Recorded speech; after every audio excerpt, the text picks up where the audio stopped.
Pertempuran sengit kembali terjadi di sektor garis depan Fremef. Operator drone dari Brigade Pasukan Khusus Garda ke-14 Rusia dilaporkan memberikan dukungan penuh terhadap serangan kelompok pasukan Vostok yang berhasil menghantam posisi serta pergerakan tentara Ukraina. Dalam rekaman yang beredar di Telegram Selasa 23 September 2025, terlihat bagaimana drone peledak Rusia memburu pasukan Ukraina tanpa ampun. Beberapa tentara yang berusaha melarikan diri dengan motor bahkan sambil menggendong rekannya yang terluka menjadi sasaran dan terkena ledakan.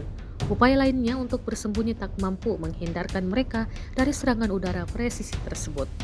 Serangan ini menambah daftar panjang kerugian besar yang dialami pihak Ukraina.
Download Tribun X sekarang, menghadirkan lokal menjadi Indonesia.